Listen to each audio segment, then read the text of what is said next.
Udah masang.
Assalamualaikum warahmatullahi wabarakatuh. Bisa boleh dengar insyaAllah.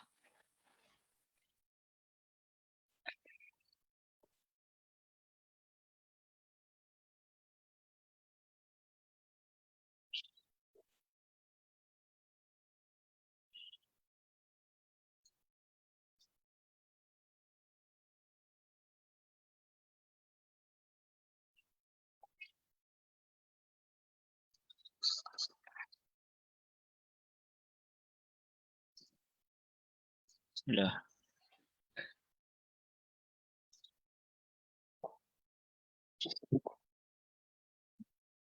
Baik, insyaAllah. Saya harap boleh dengar ke suara? Assalamualaikum. Dengar jelas Ustaz. Dengar. Alhamdulillah. Baik. Alhamdulillah Rabbil Alamin. Wassalatu wassalamu ala ashrafil anbiya wal mursalin. Wa ala alihi wa sahbihi ajma'in. Rabbi shrah li sadri wa yassir li amri wahlul 'uqdatam min lisani yafqahu qawli. Rabbi zidna ilma warzuqna fahma amma ba'd. Terima kasih kepada Puan Nurrehan dan juga Puan Sabariah dan juga yang sebut tadi, insyaAllah. Jadi awal saya masuk tadi sebab bila saya bercakap tu tak nampak. Biasa nampak dekat mikrofon tu dia akan naik hijau-hijau tu kan bila kita bercakap. Jadi awal tadi tak nampak. InsyaAllah, Alhamdulillah. Baik, Alhamdulillah.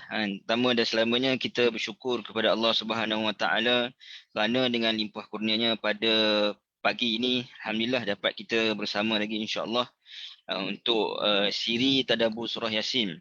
Dan Alhamdulillah kita telah sampai kepada siri yang ke-10. Yang mana siri yang terakhir insyaAllah. Jadi insyaAllah, jadi kita akan tengok di dalam surah Yasin ini bagaimana penutup yang Allah Subhanahu Wa Taala sebutkan yang merangkumi kefahaman tersebut terhadap surah Yasin insyaAllah. Baik. Ini kita sambung. Ini kita berhenti pada minggu yang lalu hingga kepada ayat yang ke-68. Dan kita akan sambung ayat 69 yang mana bermulanya penutup bagi surah ini hinggalah ke akhir ayat insya-Allah. Jadi sebagaimana yang saya sebutkan di awal pembentangan kita dalam tadabbur surah Yasin ini, bahawa setiap surah itu dia mempunyai 3 elemen yang penting, iaitu yang pertama muqaddimah, yang mana dalam muqaddimah ini selalunya Allah Subhanahu Wa Taala menceritakan tentang apa yang Allah Subhanahu Wa Taala nak gambarkan di dalam surah tersebut. Dari sudut tema-temanya dan permasalahan yang akan dibincangkan.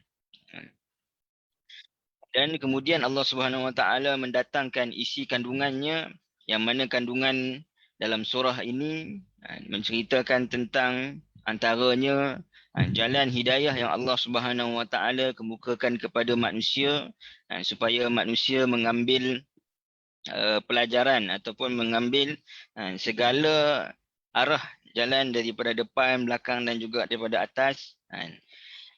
Yang ini untuk menerima kebenaran, untuk memperakui kebenaran tersebut. Dan kemudiannya pada akhir penutup dalam surah ini Allah Subhanahu Wa Taala sekali lagi menegaskan tentang apa yang kita sebut, iaitu tentang kerasulan Nabi sallallahu alaihi wasallam, tentang kebenaran Allah Subhanahu Wa Taala, keesaan Allah Subhanahu Wa Taala, kebenaran Al-Quran dan juga apa yang terkandung dalam Al-Quran, iaitulah tentang hari kebangkitan. Ini kalau kita tengok secara umumnya surah-surah Makkiyah, yang ini surah yang diturunkan sebelum daripada hijrah Nabi SAW, akan mengandungi 3 permasalahan utama, iaitu tentang wahdaniyah, iaitu tentang keesaan Allah, tentang mentauhidkan Allah Subhanahu Wa Taala. Yang kedua, kebiasaannya juga tentang hari kebangkitan. Ini menjelaskan dan memberikan bukti-bukti bahawa hari kebangkitan itu adalah satu perkara yang akan datang dan juga ia merupakan perkara yang benar. Dan yang ketiga, perkara yang besar dalam surah Makkiyah, yakni kebiasaannya didatangkan tentang kebenaran Rasul dan juga risalah yang dibawa oleh Nabi sallallahu alaihi wasallam. Baik. Jadi dalam ayat-ayat yang sebelum ni antaranya kita sebutkan wa an'buduni hadza siratun mustaqim. Ya, ini Allah Subhanahu Wa Taala sebut, yakni sembahlah Allah Subhanahu Wa Taala. Yakni Allah lah sumber kepada jalan yang lurus ini. Yang ini menunjukkan kepada wahdaniyah. Yang ini penyembahan kepada Allah Subhanahu Wa Taala tidak boleh bersama-sama dengan penyembahan sesuatu yang lain daripada Allah Subhanahu Wa Taala. Baik. Kemudian Allah Subhanahu Wa Taala ada juga sebutkan di akhir ayat yang kita bincangkan pada minggu yang lalu tentang Allah Subhanahu Wa Taala sebut islau hal yauma bima kuntum takfurun. Yang ini kemudian al-yauma nakhtimu ala afwahihim. Yang ini semua berkaitan dengan kebenaran hari hasyar, hanya hari kebangkitan yang mana disebutkan dalam ayat-ayat sebelum ini. Dan khususnya pada ayat 69 ini Allah Subhanahu Wa Taala mengulangkan sekali lagi untuk memberikan penegasan terhadap risalah Nabi sallallahu alaihi wasallam dengan Allah Subhanahu Wa Taala menyebutkan a'udzubillahi minasyaitonir rajim wa ma 'allamnahu asy-sya'ra wa ma yanbaghi lah in huwa illa zikrun wa qur'anun mubin. Baik. Ya, ini maksudnya Nabi SAW ini bukanlah penyair dan kami tidak mengajarkan syair kepadanya. Dan kepandaian bersyair itu pula tidak sesuai baginya. Yang kami wahyukan kepadanya itu tidak lain melainkan nasihat, pengajaran dan kitab suci yang memberikan penerangan. Baik. Jadi ayat ini kita sebutkan tadi bahawa ia nak menegaskan tentang Nabi SAW ini adalah utusan daripada Allah Subhanahu Wa Taala. Kerana apa yang Nabi sampaikan itu bukanlah sesuatu yang Nabi SAW reka-reka. Tetapi sesuatu yang diajar ataupun yang disampaikan oleh Allah Subhanahu Wa Taala. Tetapi yang disampaikan itu bukanlah seperti mana syair yang mana disebutkan oleh ditohmah oleh orang musyrikin. Kerana Nabi SAW sendiri tidak tahu ataupun tidak pandai dalam hal syair. Maka sebab itu dinafikan bahawa Nabi SAW ini dapat mempelajari ataupun tidak patut bagi Nabi SAW, bukan tidak sesuai bagi Nabi SAW untuk mempelajari syair. Walaupun kita tengok sahabat-sahabat Nabi SAW yang terdekat, antaranya Abu Bakar sendiri, Ali dan juga ramai sahabat yang lain yang mana mahir di dalam syair, tetapi Nabi SAW dan Allah Subhanahu Wa Taala tak mengurniakan kemampuan dalam syair tersebut. Baik. Yang ni kalau kita tengok Nabi SAW di dalam permulaan surah Yasin, Allah Subhanahu Wa Taala sebut innaka laminal mursalin. Yang kita sebut perkataan mursal ini menunjukkan kepada orang yang diutuskan. Yang ini menunjukkan kepada dari siapakah orang utusan itu. Ini ibarat seorang yang diutuskan oleh raja, maka dia adalah utusan raja. Ini daripada siapa ia diutuskan. Maka mursal ini menunjukkan bahawa dari siapa yang Nabi SAW diutuskan, ya inilah daripada Allah Subhanahu Wa Taala. So penegasan terhadap mukadimah yang kita sebutkan dalam surah Yasin ini Allah datangkan semula pada pengakhiran ayat-ayat ini, insya-Allah. Baik. Jadi kita tahu di dalam sejarah sirah Nabi SAW, Nabi ditohmah dengan pelbagai tomahan. Jadi kenapa pada ayat ini Allah Subhanahu Wa Taala sebutkan dengan syair, yang mana antara perkara yang ditohmah oleh orang musyrikin ini adalah Nabi menyebutkan ataupun menyatakan syair. Yang ini kalau kita tengok Nabi pernah ditohmah dengan pelbagai, antaranya adalah kahanah, yang ini tukang tilik ataupun ahli nujum. Sebab apa? Sebab apa yang Nabi SAW sebut tentang perkara-perkara yang gaib, perkara yang akan datang, benda itu terjadi. Maka Nabi disebutkan sebagai tukang tilik. Nabi pernah juga ditohmah dengan sihir. Iaitulah Nabi mampu untuk melakukan sesuatu. Nabi mampu untuk melakukan sesuatu yang tidak mampu dibuat oleh orang lain. Seperti membelah bulan dan sebagainya. Yang mana disebutkan bahawa Nabi ini sebagai tukang sihir. Dan Nabi juga disebutkan sebagai syair, yakni orang yang menyampaikan syair apabila Nabi SAW membacakan Al-Quran kepada mereka. Dan mereka tidak mampu untuk melawan Nabi SAW. Jadi kita tengok dalam surah Yasin ini, pada permulaan mukadimah yang lalu, Allah Subhanahu Wa Taala menceritakan Al-Quran ini disampaikan kepada orang musyrikin. Litunzira qauman ma unzira aba'uhum fahum ghafilun. Ya, ini Al-Quran itu disampaikan kepada orang musyrikin. Tetapi disebabkan kesombongan mereka, yakni rasa selesa, yakni lalai daripada memperingati peringatan tersebut, mengambil peringatan tersebut, menyebabkan mereka rasa tak perlu kepada Al-Quran. Walaupun dari satu sudut mereka terkesan dengan ayat-ayat Al-Quran. Jadi untuk menafikan kebenaran ayat Al-Quran itu, maka mereka mengatakan bahawa ini tidak lain dan tidak bukan hanyalah syair. Jadi sebab itu Allah Subhanahu Wa Taala menyebutkan wa ma 'allamnahu syi'ra. Ini tentang syair, yang mana syair ini Allah Subhanahu Wa Taala sebut kami tidak mengajarkan syair kepadanya. Apa beza antara syair dan juga Al-Quran?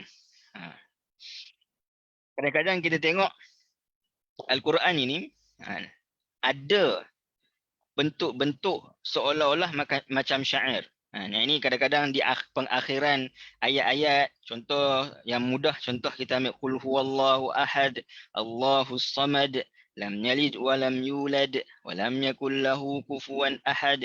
Bahkan kita tengok banyak surah-surah yang panjang-panjang pun kadang-kadang ini berakhir dengan pengakhiran yang sama. Sebagai mana contoh surah Al-Isra' dan juga surah Al-Kahfi.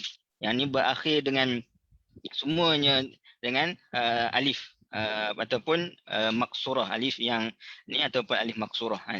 Yang ni kita tengok ia seakan-akan syair. Tapi apa beza Al-Quran dengan syair ini? Yang ini bila kita melihat perbezaan yang paling ketara adalah Al-Quran adalah lafaz yang mana yang disebutkan di dalam Al-Quran itu mengikut kepada makna yang ditentukan oleh Allah Subhanahu Wa Taala.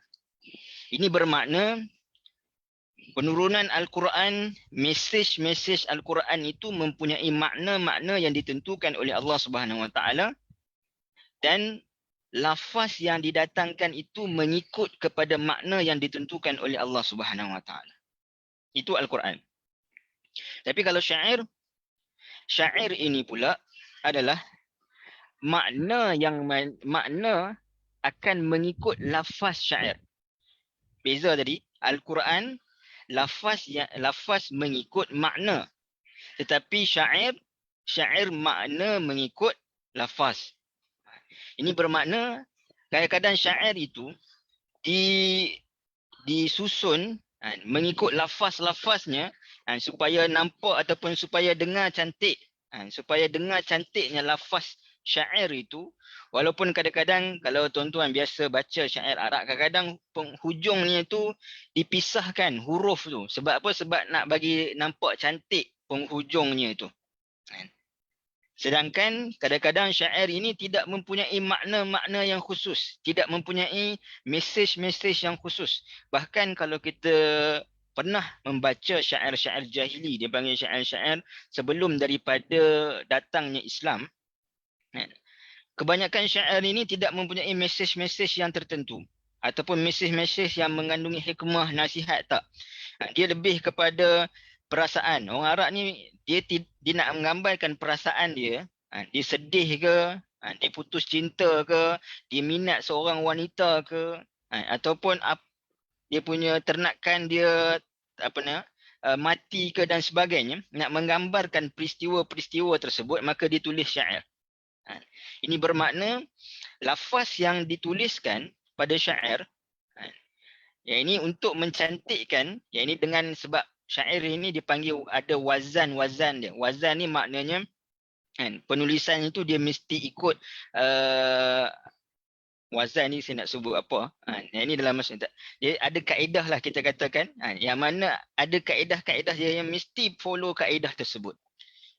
Lafaz-lafaz dia. Ini selepas terjadinya lafaz itu, barulah ada makna kepada syair itu. Itu pun kadang-kadang maknanya itu makna yang merapu, ataupun makna-makna yang kadang-kadang sampai kepada menggambarkan tubuh wanita dan sebagainya. Itu syair. Sedangkan Al-Quran tidak. Al-Quran maknanya itu diturunkan, yang ditentukan oleh Allah Subhanahu Wa Taala kehendaknya, maka datanglah lafaz yang mana mengikut kepada makna. Itu beza. Mudah kata Al-Quran lafaz mengikut kepada makna yang ditentukan oleh Allah Subhanahu Wa Taala. Adapun syair makna mengikut lafaz, yang mana kadang-kadang tidak mempunyai mesej. Adapun Nabi SAW pernah menyebutkan inna minasy-syi'ri la hikmata. Maksudnya adalah apabila lafaz syair itu mengandungi makna hikmah. Yang ini ada syair ini kadang-kadang mengandungi hikmah. Kadang-kadang Nabi SAW suruh sahabat-sahabat bersyair. Terutamanya ketika mana tengah buat kerja-kerja macam pembinaan Masjid Nabawi, ketika mana peperangan Ahzab, nak korek lubang itu. Jadi ada ketika mana syair-syair ini digunakan dan disampaikan kerana dia mengandungi semangat-semangat. Itu ada syair. Bukan maknanya ditolak kerana ianya syair, tapi ditolak kerana dia kadang-kadang ada syair yang mengandungi mesej-mesej yang tidak baik. Baik, itu yang pertama. Yang ini tidak mengajarkan syair kepadanya, dan Allah Subhanahu Wa Taala sebut yang paling menarik, Allah kata wama yambaghilah, iaitu kepandaian bersyair itu pula tidak sesuai kepada Nabi sallallahu alaihi wasallam. Tuan-tuan dan puan-puan yang dirahmati Allah Subhanahu Wa Taala, kalau tuan-tuan tengok perkataan yang bari ini di dalam surah Yasin ini, Allah Subhanahu Wa Taala sebutkan di sini pada kali yang kedua. Yang mana kali yang pertama Allah Subhanahu Wa Taala sebut pada ayat yang ke-40, Allah kata lasyamsu yanbaghi laha an tudrikal qamara walal lailu sabiqun nahar.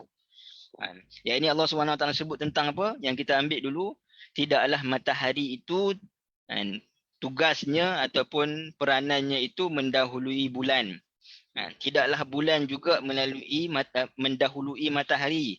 Ini bermakna siang tak mendahului malam, malam juga tak mendahului siang. Yang kita sebut bahawa matahari mempunyai peranannya dan bulan juga mempunyai peranannya masing-masing. Jadi nak sebutkan kepada kita di sini, walaupun Nabi SAW, Allah Subhanahu Wa Taala sebut Nabi SAW ini tidak ada kepandaian bersyair, itu bukanlah bermakna kekurangan bagi Nabi SAW. Kerana Nabi SAW ibarat matahari yang mempunyai peranannya, iaitulah menyampaikan cahaya hidayah kepada seluruh manusia. Walaupun Nabi SAW tidak mempunyai kemahiran bersyair, tapi Nabi SAW mempunyai peranannya seperti mana matahari. Pengikut yang kita sebutkan seperti mana bulan mempunyai peranannya dalam menyampaikan apa yang disampaikan oleh Nabi SAW, dan ada kemahiran-kemahiran bersyair, maka itu adalah satu kelebihan bagi mereka juga. Jadi nak sebutkan bahawa itu bukan satu kekurangan bagi Nabi SAW, kerana setiap daripada sesuatu itu mempunyai peranannya, dan peranan Nabi adalah menyampaikan Al-Quran. Maka sangat patut Allah Subhanahu Wa Taala menjadikan Nabi SAW tidak pandai bersyair, kerana untuk nak membezakan ataupun nak menolak tomahan-tomahan daripada orang musyrikin bahawa Nabi SAW ini menyampaikan syair, bukannya Al-Quran. Sedangkan dalam keadaan Nabi SAW yang tidak tahu bersyair ini pun mereka mengatakan bahawa Al-Quran itu syair, apatah lagi kalaulah Nabi SAW pandai ataupun mahir syair. Maka ia sekali lagi nak menegaskan bahawa peranan Nabi SAW dalam ayat ini adalah in huwa illa zikrun wa Qur'anun mubin. Peranan Nabi SAW ini lebih besar daripada syair, lebih hebat, lebih banyak mengandungi hikmah daripada syair, iaitulah dengan menyampaikan peringatan melalui Al-Quran. Baik, ada satu cerita tentang syair ini dengan Nabi SAW. Ya, ini ketika mana orang-orang Arab, ketua-ketua kabilah ni, bila mana mereka masuk Islam, jadi mereka disebutkan bahawa mereka ni rasa macam mereka ni, dalam bahasa Inggeris kita kata do a favor lah kepada Nabi SAW. Mereka ni ada kepentingan kepada Nabi, sebab bila ketua-ketua kabilah ni masuk Islam, maka dia punya ahli-ahli bawahan dia itu akan masuk Islam.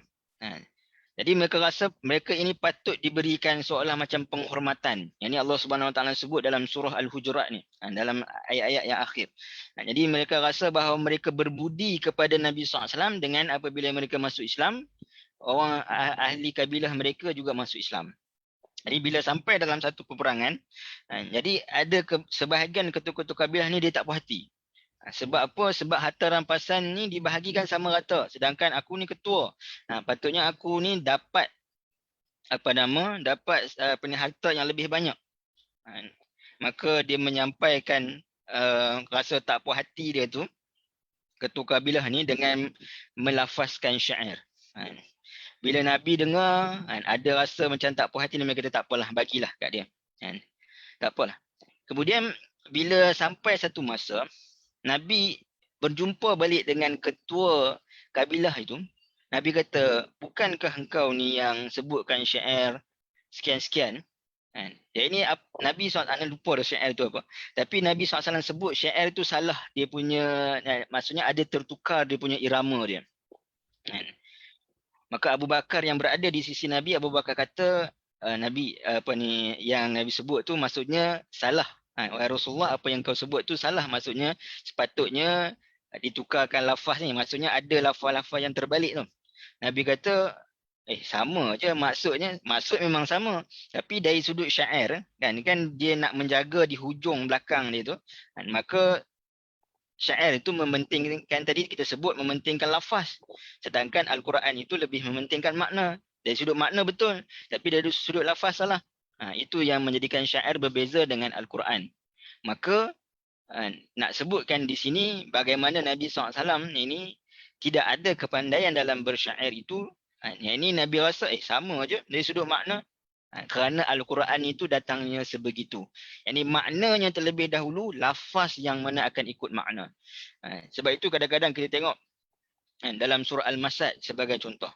Allah Subhanahu Wa Taala pada permulaan ayat surah Al-Masad semuanya berakhir dengan huruf ba.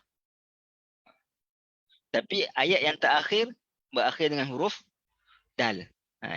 Sayasla naran zata lahab wa imra'atuhu hammalatal hatab, semuanya ba, fi jidha hablum mim masad, akhir dengan huruf da. Kalau kita nak ikutkan kata syairnya, kalau Al-Quran ni syair, patutnya pengakhirannya adalah huruf ba, tapi tidak berlaku sedemikian. Baik. Jadi Allah Subhanahu Wa Taala sebut bahawa Al-Quran ni in huwa illa zikrun wa Qur'anun mubin. Perkataan zikr ini juga perkataan yang berulang dalam surah Yasin. Innama tunziru man ittaba'a dzikra. Jadi zikra ini juga adalah satu perkara yang perlu diulang-ulangkan. Diperulangkan. Kerana itulah sifatnya peringatan. Innama tunziru man ittaba'a dzikra. Fazakir. Yang ini dengan adanya syaddah. Yang ini menunjukkan bahawa berilah peringatan yang berlaku berulang-ulang kali. Kerana itulah sifat peringatan itu sendiri. Dan peringatan az-zikr ini tidak akan diamalkan, tidak akan berkesan apabila tidak ada kepatuhan kepada peringatan. Peringatan itu sampai tapi tidak ada kepatuhan kepada peringatan, maka ia tetap juga tak memberi kesan sebagaimana orang musyrikin. Ya, ini walaupun peringatan itu dilakukan berulang kali, tapi peringatan itu tak beri kesan sebab tidak ada kepatuhan. Sebab itu Allah kata innama tunziru man ittaba'a. Ittaba'a itulah yang menunjukkan kepada sifat ataupun sikap kepatuhan terhadap apa yang Allah Subhanahu Wa Taala peringatkan di dalam Al-Quran. Okey. Baik. Kemudian Allah Subhanahu Wa Taala sebut wa Qur'anun Karim, wa Qur'anun Mubin. Yang ini zikr ini adalah peringatan ini, biasa orang memberikan peringatan, nasihat. Yang orang selalu sebut peringatan daripada hati sampai kepada hati. Yang ini peringatan ini, zikr ini tujuannya itu adalah kepada hati manusia. Untuk menyentuh, untuk memperingatkan hati-hati manusia yang leka, yang lalai.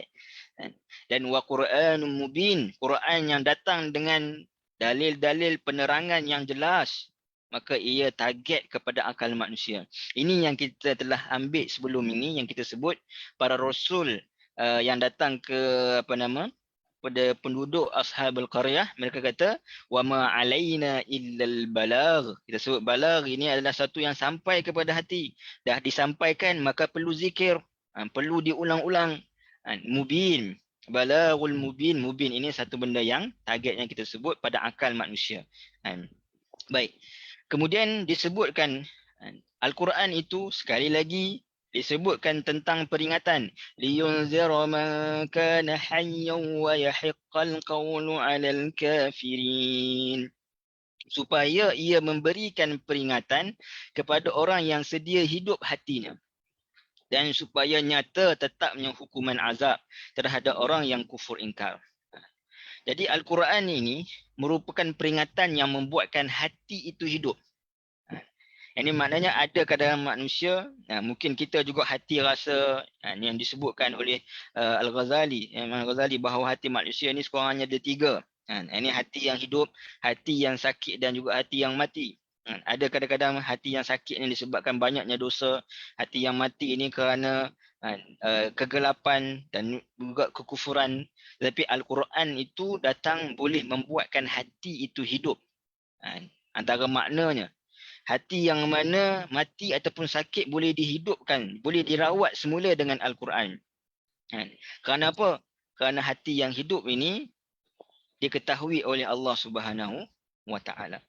Yang kita sebut sebelum ini bahawa di hadapan Allah Subhanahu wa Ta'ala nanti tangan mulut kita terkunci. Yang bercakap ini adalah anggota badan. Dan orang musyrikin ini hati mereka itu tak mampu bercakap kerana di dunia ini mereka telah menutup pintu hati mereka daripada menerima peringatan daripada Allah.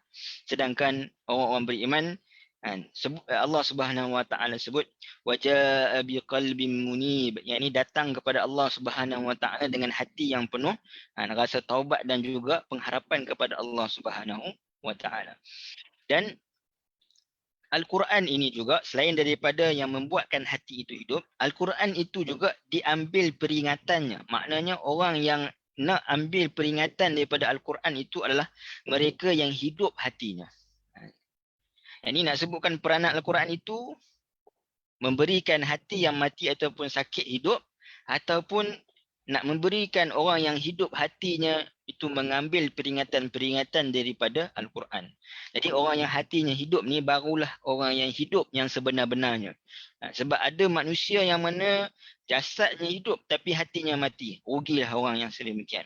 Dan orang yang hatinya hidup maka dia sebenarnya orang yang hidup. Maka Al-Quran itulah pelajaran untuknya. Kita sebutkan di awal dulu, saya sebutkan bahawa ini Surah Yasin ni antara surah yang dibaca ketika mana berlakunya kematian. Saya dah bahaskan pada di awal pertemuan kita lagi. Tak ada masalah kita baca kan. Cuma yang menjadi persoalannya bila kita bacakan itu sepatutnya yang memberi kesan kepada bacaan itu adalah kita. Mungkin kita niat ataupun sedekahkan bacaan kita itu kepada orang yang mati. Tetapi yang terkesan dengan bacaan itu sepatutnya kita.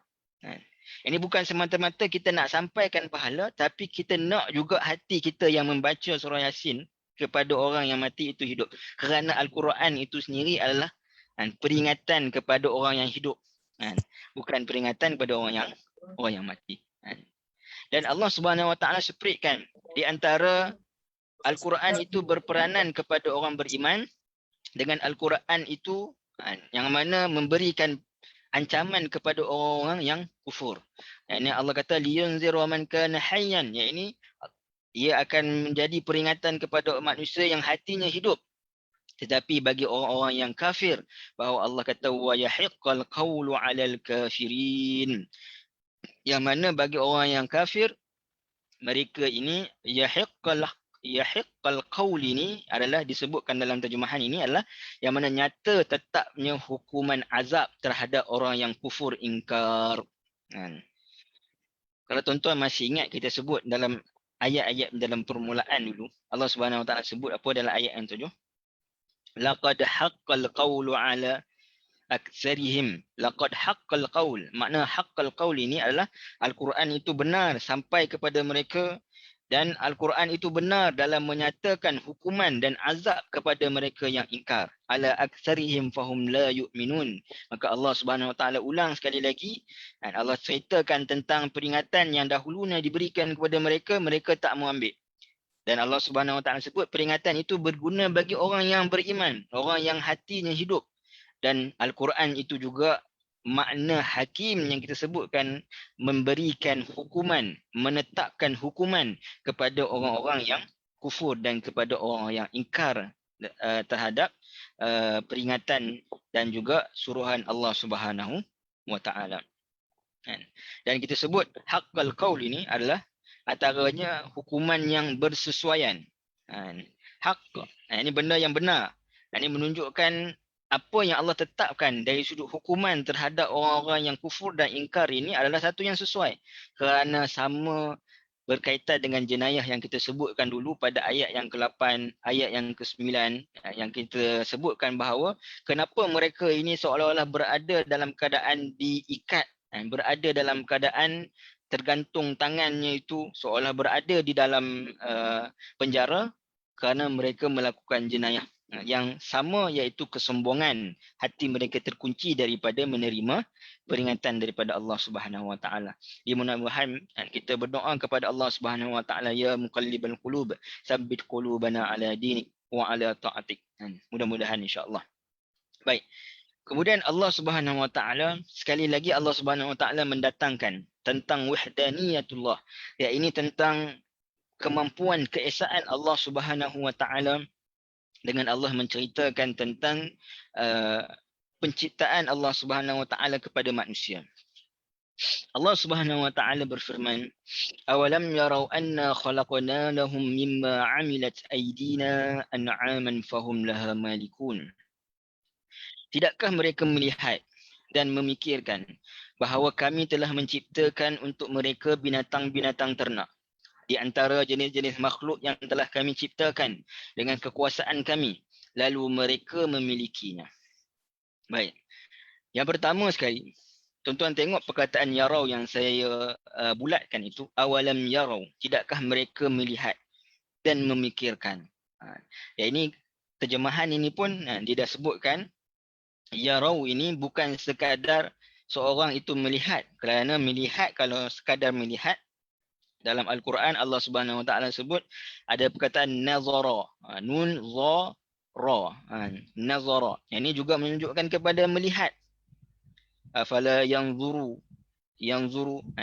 Ya, ini kalau yarau ini adalah satu perkataan yang mana kadang-kadang maknanya itu orang itu tak melihat pun, tapi lebih kepada tidakkah kamu memikirkannya.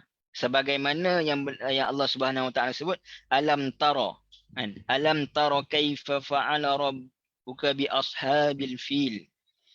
Ini Allah Subhanahu Wa Taala sebutkan kepada Nabi SAW, tidakkah kamu merenungkan apa yang Allah lakukan kepada ashabul fil. Kenapa? Kerana peristiwa ashabul fil berlaku sebelum daripada kelahiran Nabi SAW. Cerita tentang Abrahah yang mana serang Mekah, berlaku sebelum kelahiran Nabi. Nabi tak tengok, tapi Allah sebut kepada Nabi itu untuk Nabi memikirkan. Jadi Allah Subhanahu Wa Taala sebut alam yarau di sini adalah untuk manusia ini memikirkan. Kita boleh nampak dan juga kita boleh fikirkan.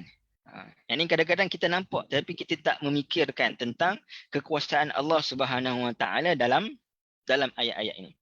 Okey, baik. Allah Subhanahu Wa Taala sebut awalam yarau anna khalaqna. Yang pertama adalah, saya letakkan nombor tu, nanti saya akan sebutkan kenapa. Ini Allah Subhanahu Wa Taala sebut anna khalaqna. Ya, ini kami menciptakan.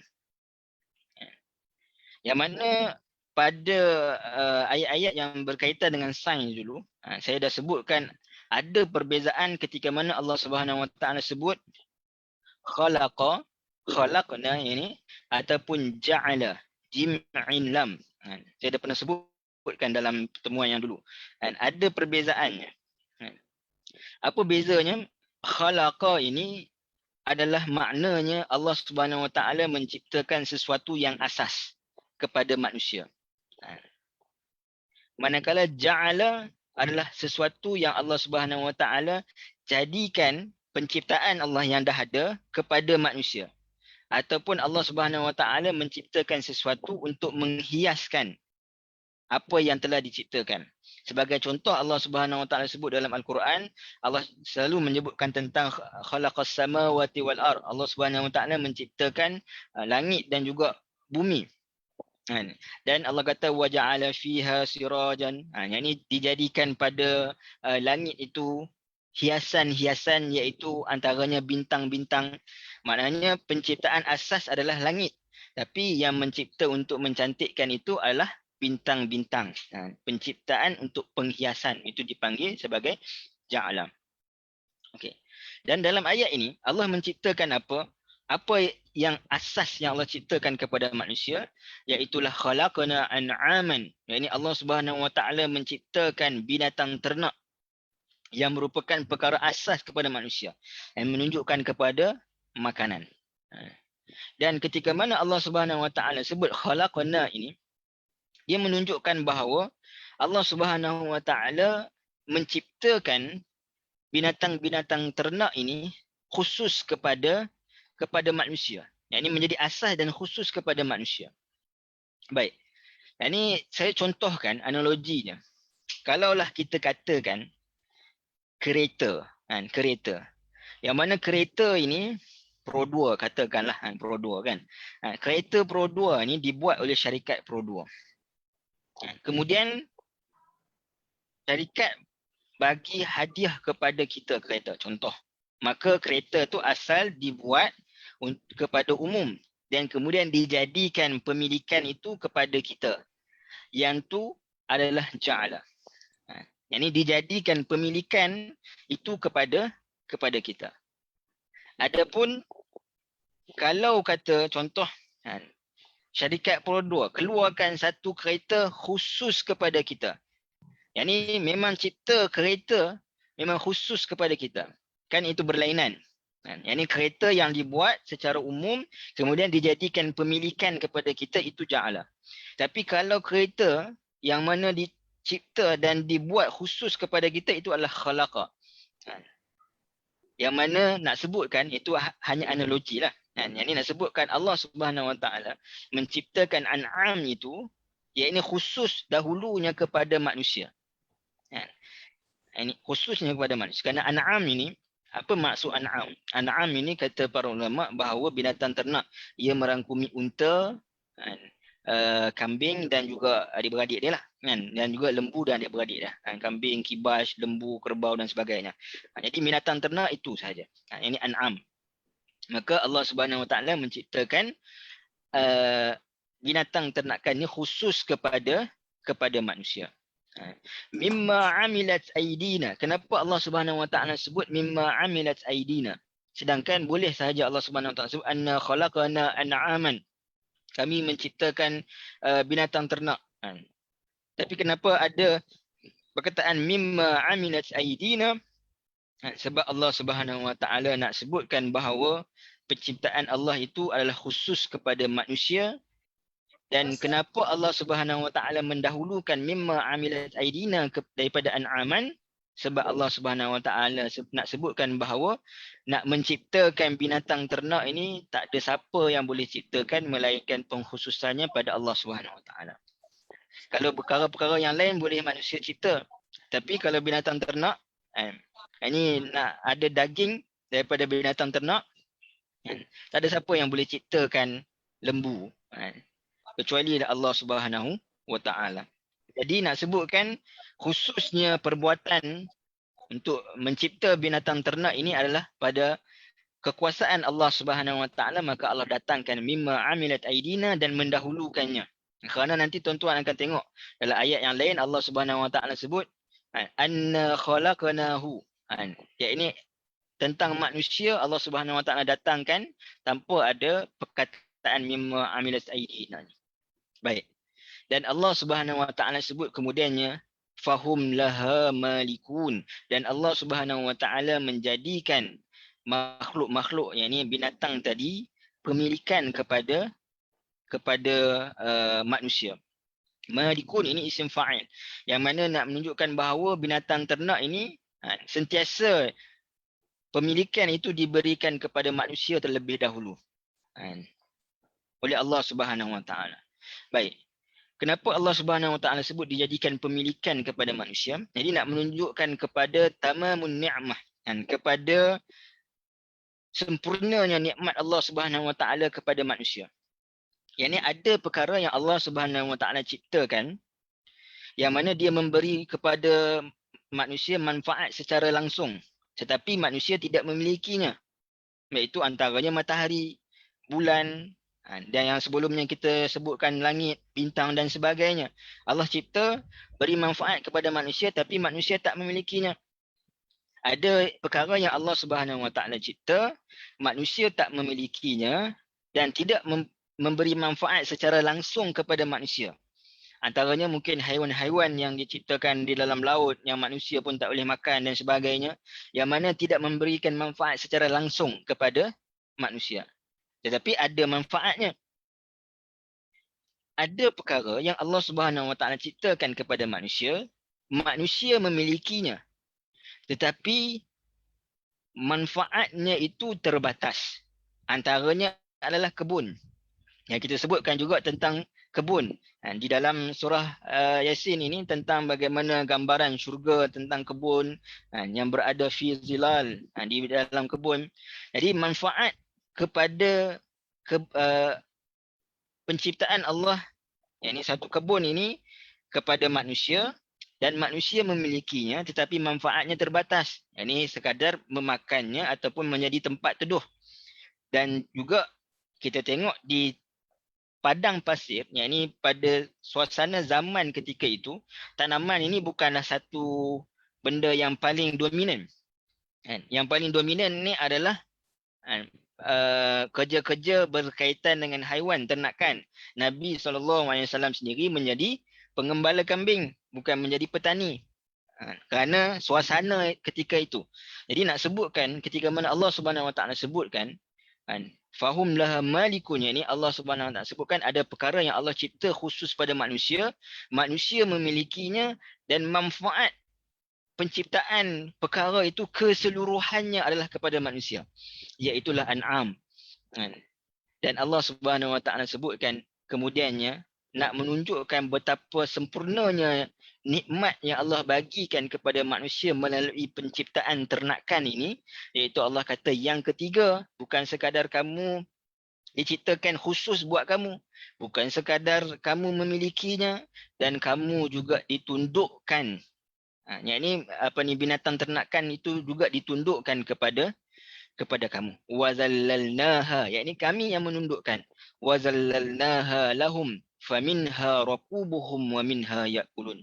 Ini Allah Subhanahu Wa Taala menyebutkan bahawa nak membuktikan kesempurnaan nikmat Allah Subhanahu Wa Taala itu, Allah Subhanahu Wa Taala menundukkan pula binatang ternakan itu kepada manusia. Kenapa pentingnya penundukan ini? Kerana nak menjadi kenderaan yang boleh dinaiki. Kenderaan yang boleh dinaiki oleh manusia. Dan Allah Subhanahu Wa Taala sebut faminha raqubuhum minha, yang ini menunjukkan bahawa sebahagiannya, yang ini menunjukkan sebahagian daripada binatang ternak. Kita tak naik kambing, tak naik lembu untuk jadi kenderaan, tapi orang naik unta. Ini sebahagian daripadanya. Wa minha ya'kulun, sebahagian daripada binatang itu. Ini menunjukkan seekor lembu pun kita tak makan semua yang ada pada binatang tu. Kita makan dagingnya, tulangnya. Kita baru lepas raya haji kan. Ini sebut tentang daging. Ini kita tak makan semua yang ada pada lembu tersebut. Yang ini part-part yang tertentu yang boleh makan. Faminha wa minha ya'kulun, yang Allah Subhanahu Wa Taala sebut. Dan tengok bagaimana Allah Subhanahu Wa Taala mendahulukan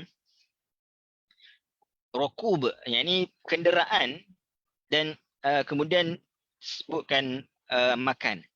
Kerana kadang-kadang ada binatang yang mana kalaulah dia ganas pun, ataupun kalau bahasa Kedah kata buah kan. Kalau binatang kan macam lembu lah. Kita biasa tengok video-video lembu yang mengamuk kan sebelum disembelih. Tapi bila kena tangkap, kena ikat kaki tangan, boleh disembelih. Walaupun lembu tu bersifat ganas. Tapi kalau binatang yang nak dinaiki, tidak perlu ia ditenangkan, perlu ia ditundukkan terlebih dahulu, barulah manusia boleh naik ke atas dia. Kalau tidak, tak boleh jadi kenderaan. Maka sebab itu Allah kata wazallalnaha lahum faminha rukubuhum. Yang ini kenapa izlal? Kenapa Allah Subhanahu Wa Taala menundukkan haiwan tu kepada manusia? Kerana yang pentingnya untuk mereka naik. Kan? Bahkan lebih memudahkan untuk mereka makan. Walaupun kalau nak makan tak perlukan kepada pendudukan pun tak apa. Kan? Jadi Allah dahulukan rukubuhum kerana itu yang lebih penting.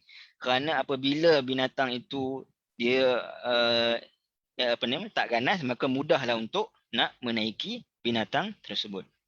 Baik. Jadi dalam ayat ini, apa sebenarnya Allah Subhanahu Wa Taala nak sebutkan?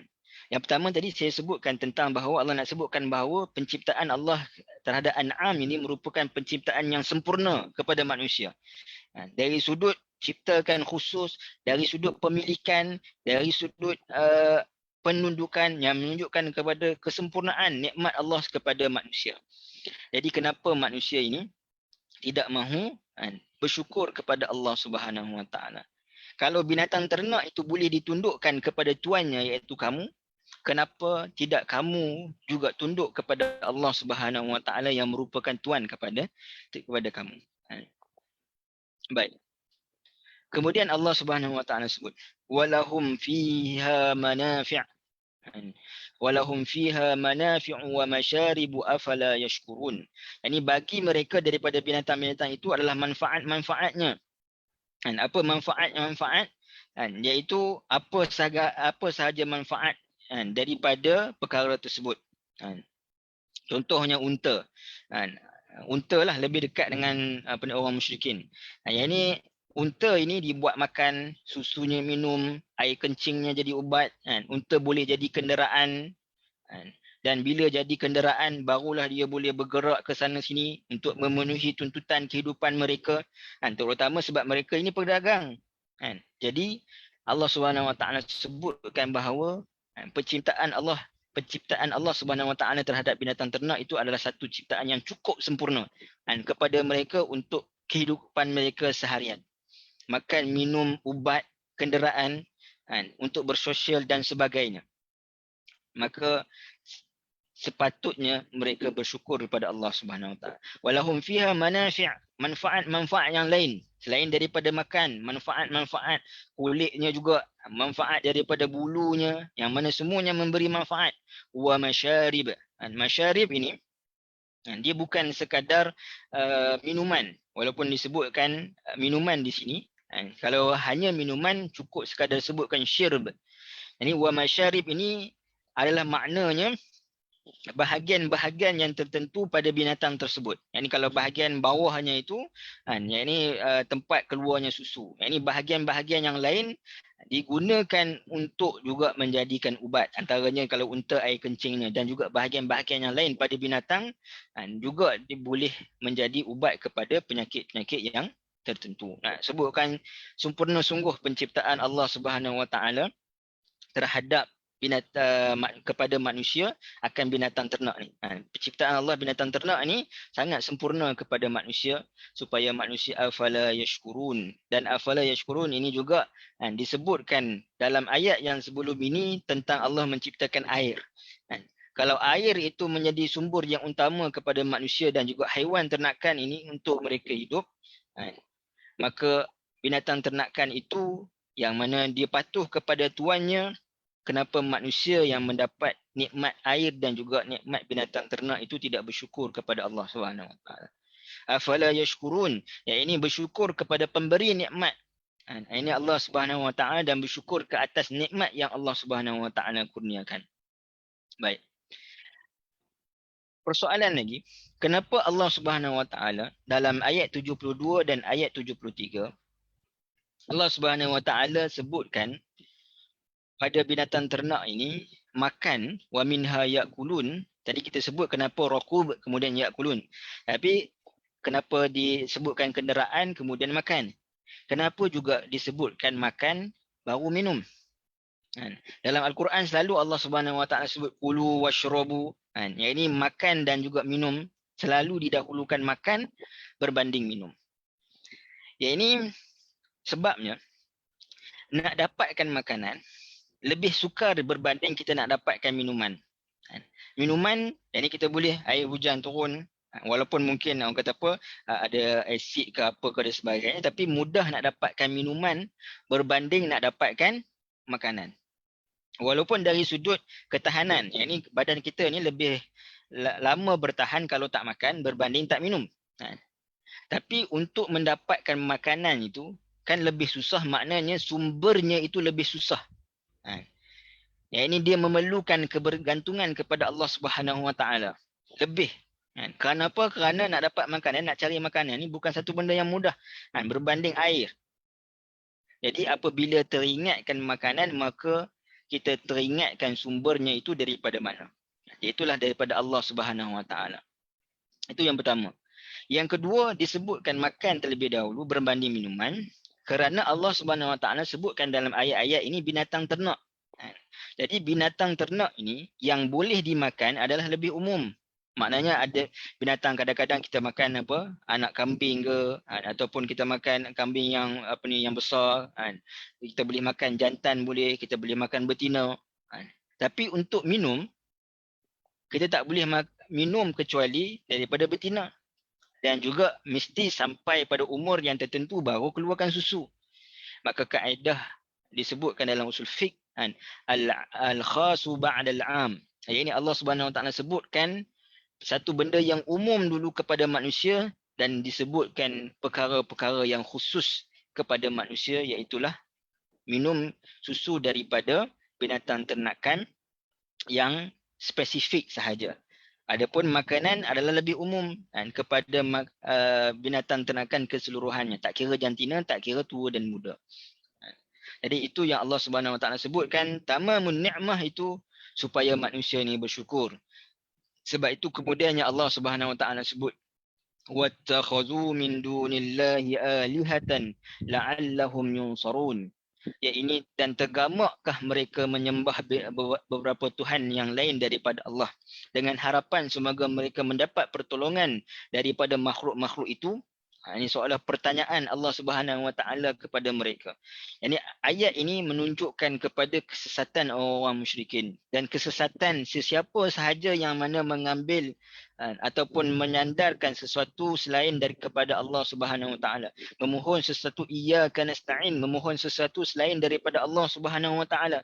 Kerana bukankah sepatutnya manusia ini bersyukur terhadap apa yang Allah Subhanahu Wa Taala berikan nikmat ke atasnya? An'aman, na'ama, ini juga menunjukkan kepada nikmat. Allah mengumpamakan an'am ini menunjukkan kepada nikmat yang sempurna. Ini bukan sekadar binatang ternak sebenarnya kepada manusia, tetapi nikmat, segala nikmat yang sempurna yang Allah Subhanahu Wa Taala berikan kepada manusia. Tetapi mereka meninggalkan penyembahan kepada Allah Subhanahu Wa Taala dan mereka menyembah sesuatu yang tak boleh memberikan manfaat dan juga mudarat. Bukankah ini merupakan satu jenayah? Sebagaimana yang disebutkan oleh Luqmanul Hakim. Menarik, Allah Subhanahu Wa Taala sebut tentang Luqmanul Hakim. Allah kata, Luqmanul Hakim kata apa kepada anaknya? Inna syirka la zulmun azim. Bahawa syirik itu adalah merupakan kezaliman, merupakan satu jenayah yang besar. Kalau kita fikirkan bagaimana seorang anak kecil, sebab ini adalah nasihat Luqman kepada anak dia. Bagaimana seorang anak kecil ini dia nak faham bahawa syirik itu adalah kezaliman. Zulmun azim, merupakan satu jenayah yang besar. Kalau kita katakan rompak, kalau kita katakan mencuri, kalau kita katakan apa sahaja benda-benda yang buruk yang nampak pada mata, boleh kita kata bahawa ini jenayah yang besar. Tak boleh buat ni, tak boleh buat ni. Tapi syirik ni adalah satu bentuk yang berada dalam hati manusia. Keyakinan yang merupakan syirik. Bagaimana nak membuktikan bahawa ia merupakan satu jenayah, kezaliman yang besar? Allah datangkan ayat selepasnya tentang wasainal insana biwalidayhi hamalathu ummuhu wahnan ala wahnin wa fisalu fi amain. Ini menyebutkan bahawa Allah datangkan tentang gambaran seorang ibu yang mana dia mengandungkan anaknya. Kemudian dia melahirkan anak tersebut. Kemudian dia menyusukan anak tersebut selama 2 tahun. Ini menunjukkan wahnan ala wahnin. Ya, ini penat dari sudut sakit dan sebagainya, nak melahirkan, nak mengandung, nak menyusu, nak membesarkan. Tiba-tiba kalaulah anak itu besar, anak itu kata kepada ibu dia, kamu ni bukan ibu aku. Apa yang berlaku? Itu adalah satu bentuk jenayah, kesalahan yang besar. Dan begitulah walillahil masalil a'la, apabila Allah Subhanahu Wa Taala ni menjaga manusia ni daripada ke dalam kandungan lagi, dan kemudian sampailah manusia ini besar dan kembali pada Allah, semuanya Allah Subhanahu Wa Taala jaga, tapi tiba-tiba kita katakan bahawa adanya Tuhan selain daripada Allah Subhanahu Wa Taala. Tidakkah itu adalah kezaliman yang besar? Maka sebab itu Allah kata, kenapa setelah Allah dah sebutkan tentang nikmat-nikmat yang banyak yang Allah berikan kepada manusia, jadi mereka nak lagi ambil selain daripada Allah Subhanahu Wa Taala untuk menjadi sembahan mereka. Maka itu adalah kezaliman. Maka itu adalah jenayah. Maka haqqal qaul, yakni memang patut bagi mereka seksaan dan juga azab yang telah Allah Subhanahu Wa Taala. Min dunillah. Yakni nak menunjukkan bahawa sebenarnya mereka mengatakan bahawa kami bukan tak sembah Allah, tapi kami hanya meletakkan perantaraan antara kami dengan Allah. Tapi Allah kata sebenarnya mereka ini min dunillah, mereka ini tak sembah Allah pun, walaupun mereka mengaku perkara itu. Jadi sebab apa? Tak mungkin antara kita dengan Allah Subhanahu Wa Taala ini mempunyai perantaraan. La'allahum yunsarun, yakni mereka sangkakan Tuhan-Tuhan mereka itu boleh membantu. Adakah benar Tuhan mereka itu boleh membantu mereka di dunia dan juga di akhirat? Maka disebutkan la yastati'una nasrahum wa hum lahum jundum muhdarun. Yakni mereka benda-benda yang mereka sembah itu tidak dapat sama sekali menolong mereka. Sedangkan benda-benda itu sendiri menjadi tentera yang dibawa hadir pada hari kiamat untuk memberi azab siksa kepada mereka. Baik. So ayat ini difahami dengan dua keadaan. Iaitu yang pertama dalam terjemahan. Dalam terjemahan ini dia menunjukkan bahawa la yastati'una nasrahum wa hum lahum jundum muhdarun. Wa hum ini adalah hum ini merujukkan kepada apa yang mereka sembah.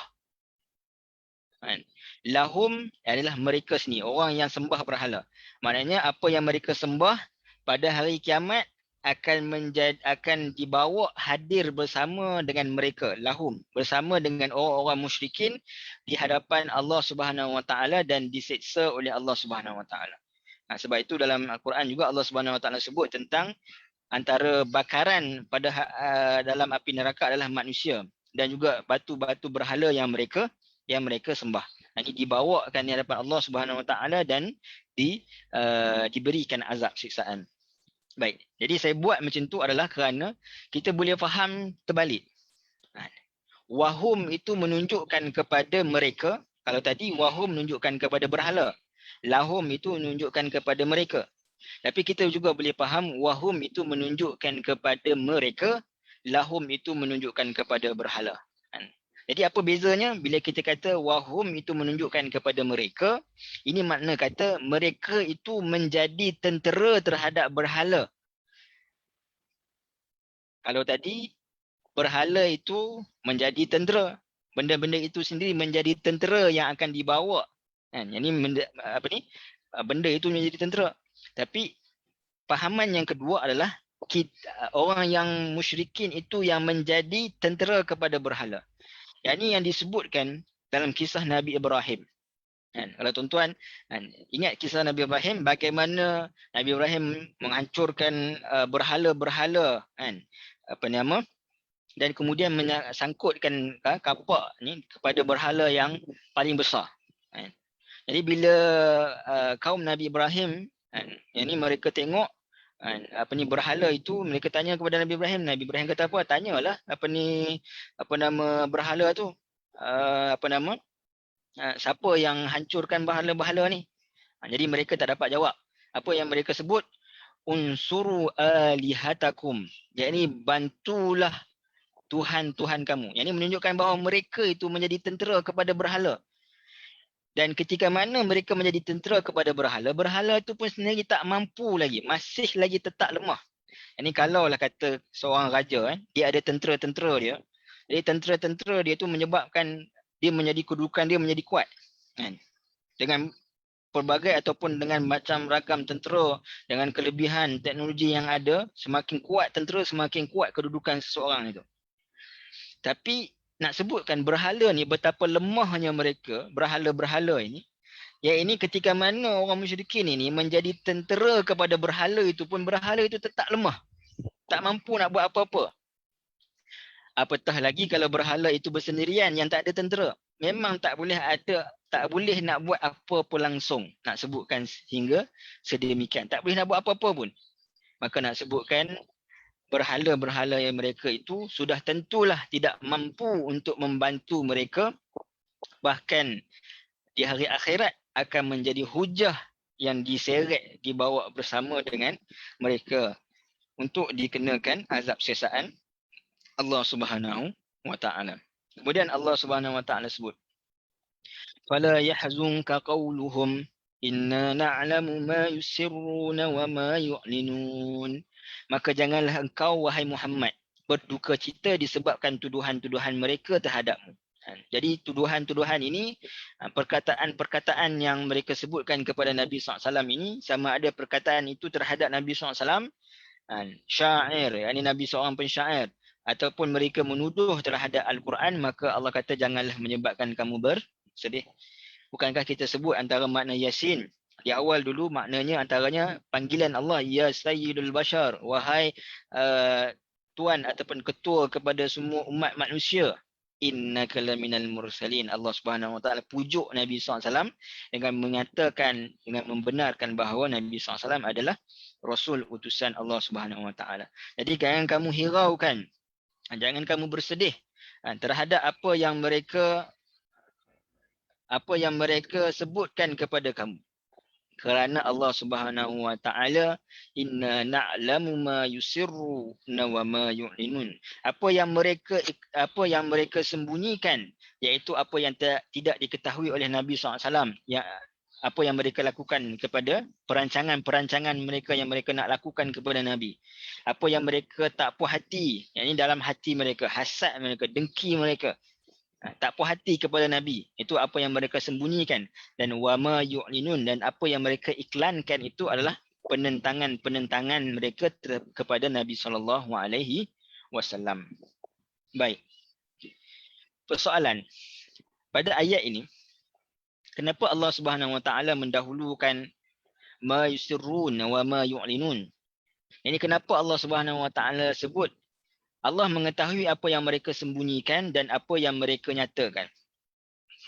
Kerana dalam Al-Quran kadang-kadang Allah Subhanahu wa taala mendatangkan perkara yang terzahir terlebih dahulu, kemudian perkara yang tersembunyi. Contoh Allah kata, in tubdu ma fi anfusikum aw tukhfu yuhasibukum bihillah. Jadi in tubdu ma fi anfusikum, jika kamu menzahirkan apa yang berada di dalam diri kamu, au tukhfuhu, ataupun kamu menyembunyikannya, yuhasibukum bihillah, Allah Subhanahu wa taala akan hisab. Ini Allah sebutkan zahir, Allah Subhanahu wa taala sebutkan benda yang sembunyi. Tapi dalam ayat ni Allah Subhanahu wa taala sebut benda yang sembunyi dan benda yang zahir.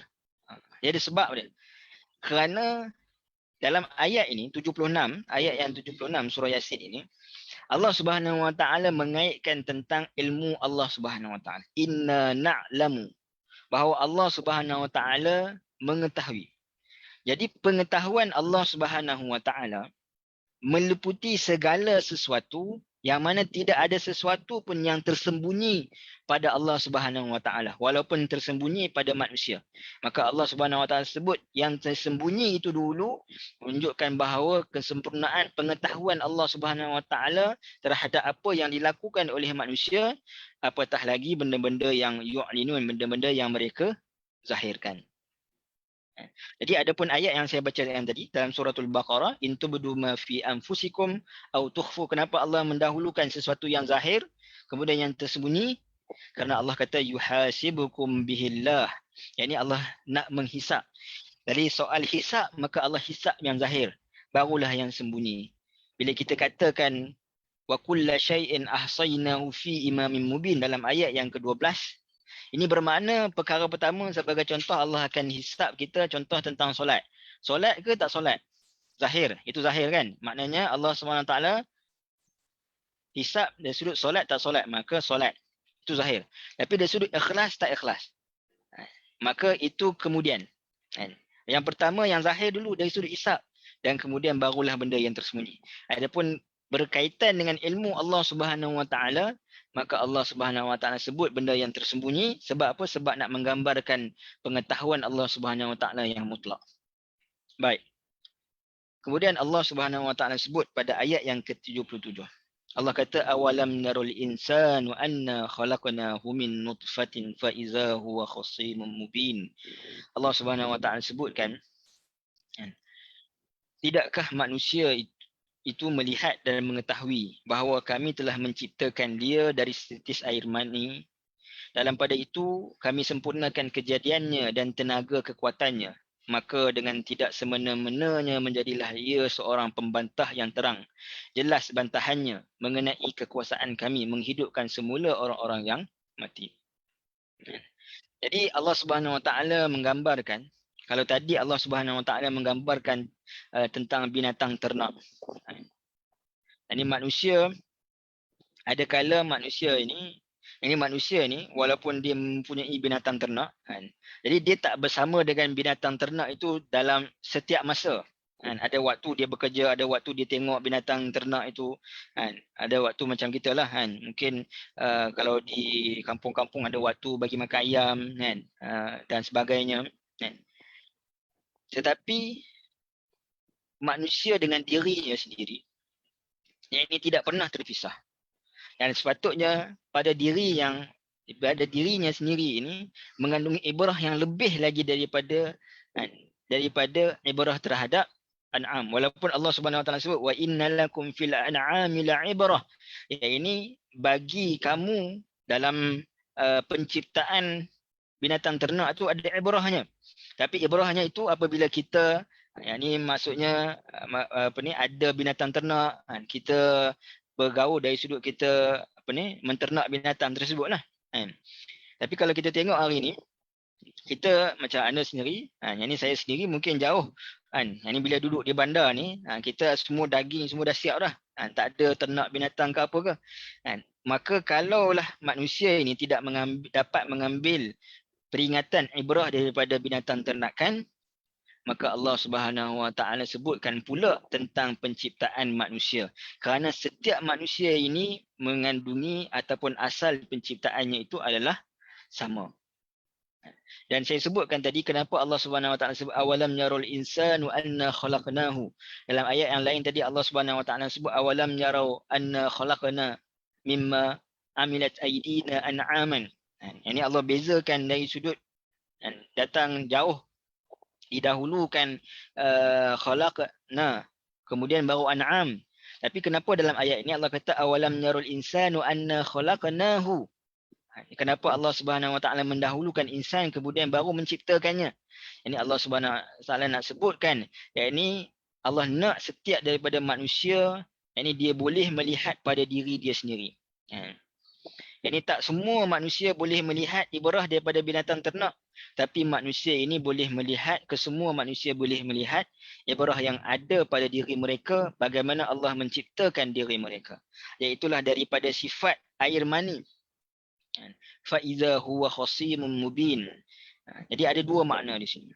Yang pertama, Allah ciptakan manusia ini daripada air mani, yang mana sikap manusia ini daripada air mani itu, maka Allah Subhanahu Wa Taala memberikan manusia ini kemampuan bercakap dan juga kemampuan berfikir.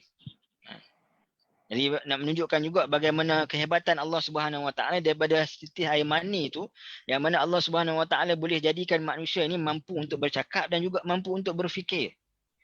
Dan manusia menggunakan kelebihan bercakap dan berfikir ini untuk bergaduh. Huwa khasimun mubin. Untuk bergaduh. Dari satu sudut yang lain, makna min nutfatin ini maknanya daripada air mani. Air mani ini maksudnya lendiran, yang mana kemudiannya menjadi satu tubuh yang kuat. Macam kita sekarang ni, daripada air mani tetapi menjadi satu tubuh yang sempurna, yang kuat. Dan daripada tubuh ini juga kita mampu untuk bergaduh. Bukan nak suruh bergaduh tak, tapi nak sebutkan bagaimana hebatnya penciptaan Allah Subhanahu Wa Taala kepada manusia, ataupun penciptaan manusia itu mengandungi satu ibarah yang hebat, tetapi manusia itu masih lagi bersikap membantah-bantah. Allah Subhanahu Wa Taala mampu untuk menjadikan sesuatu yang mungkin benda yang lendiran tadi menjadi satu yang kuat, dan Allah Subhanahu Wa Taala juga mampu untuk mencipta daripada lendiran tadi sesuatu yang mampu untuk bercakap dan juga mampu untuk berfikir. Itu makna khasim. Dan ini antaranya bergaduh lah, makna bergaduh. Tapi daripada air mani itu jadi tubuh badan manusia, dan manusia itu bergaduh. Dan juga daripada air mani itu jadikan manusia ini yang mampu bercakap dan berfikir, dan manusia itu bergaduh. Jadi sifat manusia itu adalah suka bergaduh, suka membantah-bantah terhadap apa yang Allah Subhanahu Wa Taala telah tetapkan. Sedangkan Allah kata khalaqnahu, ini kami yang menciptakan mereka. Kemudian Allah Subhanahu Wa Taala sebut wa daraba lana masalan wa nasiya khalqah qala man yuhyil 'idhama wa hiya ramim. Itu serta ia mengemukakan satu misal perbandingan kepada kami tentang kekuasaannya itu, dan ia pula lupakan keadaan kami menciptakan sambil ia bertanya, siapakah yang dapat menghidupkan tulang belulang yang telah hancur seperti debu? Jadi ayat ini dia menceritakan tentang antara asbab nuzulnya adalah cerita tentang Ubay bin Khalaf. Yang mana siapa yang bertanya tu, qala man yuhyil 'idham, siapa yang berkata tu, yang bertanya kepada Nabi SAW itu, disebutkan bahawa ia adalah Ubay bin Khalaf. Jadi Ubay bin Khalaf ini dia datang kepada Nabi SAW, dia bawa debu hasil daripada tulang. Maknanya tulang itu dah hancur dah hingga dia menjadi debu. Ini bukan debu pasir tak. Debu daripada tulang.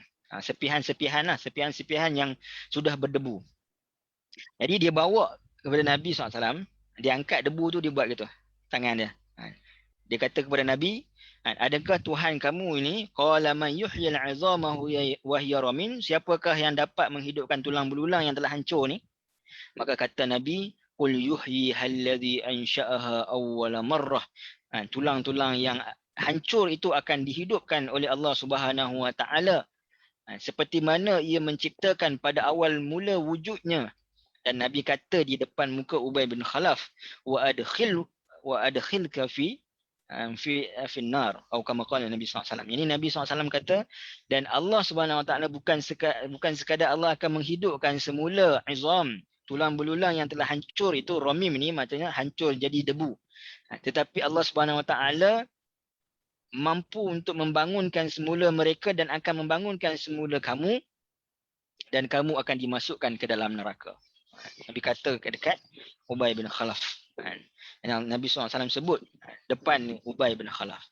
Jadi nak sebutkan wa daraba lana masalan wa nasiya khalqah. Jadi Allah Subhanahu Wa Taala memisalkan penciptaan manusia ini dan sebutkan mereka ini lupa akan penciptaan mereka. Yang mana nak sebutkan, kalaulah Allah Subhanahu Wa Taala nak membangun ataupun nak menciptakan semula itu adalah lebih mudah daripada Allah nak ciptakan pada awalnya. Bermakna nak ciptakan sesuatu daripada tiada kepada ada itu lebih sukar berbanding nak ciptakan sesuatu yang telah ada, nak bangunkan balik sesuatu yang telah ada. Maka itu lebih mudah bagi Allah Subhanahu Wa Taala. Dan Allah Subhanahu Wa Taala sebut qul yuhyi alladhi ansha'aha awwala marrah.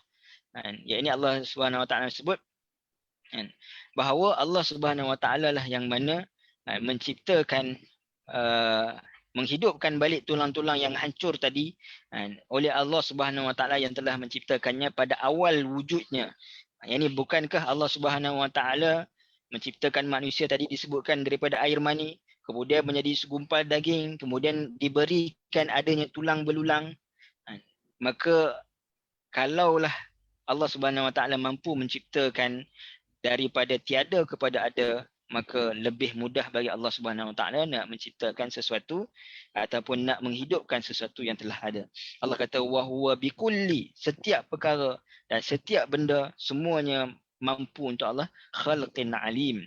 Yang ini Allah Subhanahu Wa Taala sebut bahawa Allah Subhanahu Wa Taala pencipta dan Allah Subhanahu Wa Taala Maha mengetahui tentang selok-belok yang apa yang Allah Subhanahu Wa Taala ciptakan. Yang ini kadang-kadang manusia untuk dia mencipta sesuatu, ya memang dia kena melalui ilmu. Tapi kadang-kadang bila dia dah mencipta sesuatu, dia pun tak pandai nak macam mana nak memperbaiki, ataupun mungkin dia tak tahu semua selok-belok terhadap apa yang dia ciptakan. Tetapi Allah Subhanahu Wa Taala menciptakan sesuatu dan Allah Subhanahu Wa Taala sangat mengetahui terhadap apa yang Allah Subhanahu Wa Taala ciptakan. Baik. Kemudian Allah Subhanahu Wa Taala sebut allazi ja'ala lakum minasy-syajaril akhdari naran fa idza antum minhu tuqidun. Jadi Tuhan yang telah menjadikan api boleh didapati daripada pohon-pohon yang hijau basah untuk kegunaan kamu, maka kamu pun selalu menyalakan api daripada pohon-pohon tersebut. Jadi tengok perkataan ja'ala tadi yang kita bezakan antara ja'ala dan khalaqa. Ini kenapa? Kerana ja'ala ini penciptaan pokok itu adalah satu hiasan kepada bumi. Dan penciptaan pokok itu asalnya bukan pemilikan kepada manusia. Tetapi Allah jadikan pemilikan kepada manusia, manusia boleh menggunakan pokok-pokok ini untuk antaranya menghasilkan api. Baik. Dalam tafsir Ibn Katsir menyebutkan pokok syajaril akhdar ini menunjukkan dua pokok yang bernama marah dan juga asfar. Afar, bukan asfar, afar. Ya, ini dua pokok yang mana ada di ada di Makkah pada ketika itu. Tapi disebutkan juga bahawa ia umumlah kepada semua pokok-pokok hijau. Baik. Jadi kenapa Allah Subhanahu Wa Taala sebutkan pula tentang pokok selepas sebutkan tentang manusia? Kalau tadi keseluruhan manusia ini diciptakan dengan elemen yang sama, Allah Subhanahu Wa Taala mampu menciptakan manusia dan Allah Subhanahu Wa Taala mampu untuk menghidupkan semula. Dan nak tunjukkan lebih kekuasaan Allah Subhanahu Wa Taala, iaitu Allah Subhanahu Wa Taala mampu untuk membuat sesuatu daripada dua elemen yang bertentangan, tapi dia mempunyai manfaat kepada manusia. Apa elemen bertentangan? Ya, ini pokok yang hijau ini. Pokok yang hijau ini boleh menghasilkan api, sedangkan di dalam pokok ni kita tahu ada di dalamnya adalah air. Bagaimana pokok ni boleh hidup? Pokok boleh hidup ya, kerana dalam batang dia itu ada air. Yang mana akar dia itu mengambil air, menyalurkan air kepada batang dan juga kepada daun, kepada buah, kepada bunga. Jadi dalam batang pohon hijau itu mempunyai air. Jadi bagaimana pokok hijau ini yang mana dalam batang dia itu mempunyai air mampu untuk menghasilkan api? Kan kita menggunakan kayu-kayu pokok kan. Kalau kita pergi ke hutan, kayu-kayu ranting itulah menjadi air. Menjadi api. Yang ini kita bakar menjadi api. Jadi ayat ini nak sebutkan bahawa tentang penciptaan Allah Subhanahu Wa Taala terhadap dua elemen yang bertentangan. Dan Allah Subhanahu Wa Taala mampu untuk menciptakan perkara tersebut. Dan Allah kata fa idza antum minhu tuqidun. Ada dua maksud maknanya. Allah Subhanahu Wa Taala menciptakan pokok, daripada pokok itu manusia boleh memanfaatkannya, iaitu dengan menyalakan api daripada pohon tersebut. Itu satu. Dan makna dari sudut kerohaniannya, Allah Subhanahu Wa Taala kan sebelum ini Allah ceritakan tentang pokok-pokok yang Allah ciptakan di dalam syurga Allah Subhanahu Wa Taala, yang mana tempat asal manusia, yang mana asalnya Allah Subhanahu Wa Taala nak berikan syurga kepada manusia. Tetapi apa yang berlaku? Fa idza antum, tetapi manusia itulah yang mana mereka menyalakan api daripada pokok, membakar peluang-peluang yang Allah berikan kepada manusia untuk beriman. Jadi pohon-pohon ni ibarat pokok, pohon-pohon ni ibarat peluang yang Allah Subhanahu Wa Taala berikan kepada manusia, tapi manusia membakar peluang-peluang tersebut untuk manusia melakukan kebaikan. Dan Imam Ar-Razi menyebutkan apa kaitan di antara kemampuan Allah Subhanahu Wa Taala membangunkan semula dan mencipta manusia dengan mengeluarkan api daripada pokok. Baik. manusia ni dia mempunyai jasad yang kita dapat rasa. Yang ini jasad kita, yang ini kita punya anggota badan kita, dan juga ada kehidupan yang berjalan di dalam jasad manusia. Jadi kehidupan itu ibarat ini kepanasan yang berada di dalam tubuh badan manusia. Mudah cerita dia macam ni. Dalam badan kita ini dikaji oleh para sains, badan kita ni mempunyai sekitar 70% air. Kan? Tetapi kenapa bila kita scan, kan sekarang ni kita nak pergi mana-mana kan kena scan dahi kan. Bila kita scan, yang ni kepanasan badan kita ini lebih kurang 36 point something. 36.5 lah biasa ataupun lebih kurang range itu. 36.0 dan sebagainya. Kenapa badan kita ni yang mengandungi 70% air, yang sepatutnya air itu menyejukkan. Mungkin sepatutnya bawah lagi daripada itu. Tapi bagaimana ada kepanasan dalam badan kita kerana melalui makanan itu, yang ni kita makan makanan ini adanya bahan-bahan kimia seperti sodium, potasium, yang mana kalau kita buat eksperimen air yang biasa kan, kita letak bahan-bahan macam kimia tadi, sodium ataupun potasium tadi, air itu akan menggelegak, dia akan menjadi panas. Ini dalam diri manusia ini sendiri, kenapa manusia ini ada kepanasan? Kerana kalaulah air sahaja yang penuh dalam badan manusia, manusia akan sejuk dan manusia akan lemah. Yang mana bila manusia makan, daripada makanan itu, air itu akan menukar kepada sumber tenaga.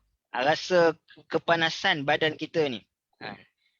Badan ini akan rasa kepanasan yang menghasilkan tenaga untuk kita melakukan sesuatu. Sebab itu kalau kita minum air saja pun, ni kita kadang-kadang rasa lembek, penat. Ini kita perlukan pada makanan. Yang pada makanan tu menukarkan air yang banyak dalam tubuh badan kita itu menghasilkan haba, dan daripada haba itu kita mampu untuk melakukan kerja-kerja dalam kehidupan kita. Dan bagaimana Allah Subhanahu Wa Taala sebut ayat ini?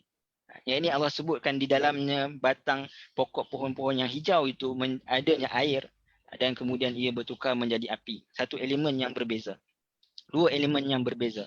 Tetapi mampu untuk Allah Subhanahu Wa Taala ciptakan dan mampu untuk Allah Subhanahu Wa Taala jadikan pula ini Allah Subhanahu Wa Taala nak membangunkan manusia daripada kubur dan juga membawa manusia kepada hari kebangkitan.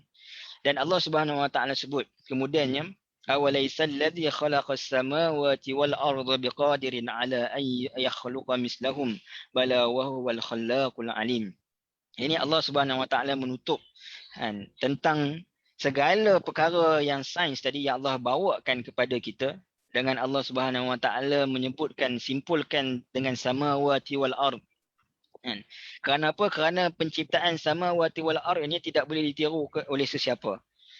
Samawat, ini langit-langit ni satu benda yang tinggi, yang manusia tak mampu untuk mencapainya. Al-ard, benda-benda yang sekeliling, yang berada di bawah manusia, yang juga manusia tak mampu untuk menciptakannya. Jadi menunjukkan kepada tamamun qudratillah, yang ini betapa sempurnanya kudrat Allah Subhanahu Wa Taala, dan dengan kudrat itu biqadirin ala ay yakhluqa mislahum, yang mana dengan kuasanya itu Allah Subhanahu Wa Taala menciptakan semula manusia sebagaimana ia menciptakan mereka dahulu. Wa huwal khallaqul alim. Dia diakui dan dipercayai bahawa Allah Subhanahu Wa Taala dialah khallaq. Kalau tadi Allah Subhanahu Wa Taala sebut khalqin alim, jadi Allah Subhanahu Wa Taala sebut khallaq. Khallaq ni maknanya dalam bentuk isim mubalaghah ataupun sirah mubalaghah. Yang ini menunjukkan bahawa penciptaan Allah Subhanahu Wa Taala itu tiada tandingannya. Kalau manusia mampu untuk mencipta sesuatu, tetapi penciptaan manusia itu terbatas. Kerana Allah adalah khallaq. Yang ini Allah Subhanahu Wa Taala adalah pencipta yang tidak ada tolok bandingnya. Dan Allah Subhanahu Wa Taala sangat alim, sangat tahu A to Z terhadap apa yang Allah Subhanahu Wa Taala ciptakan.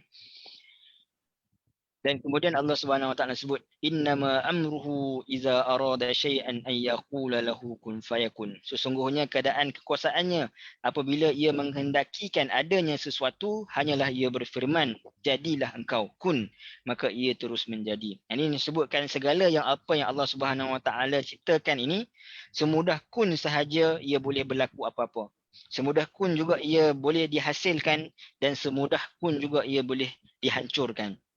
Dan semudah kun juga ia boleh dibangunkan ataupun diciptakan semula.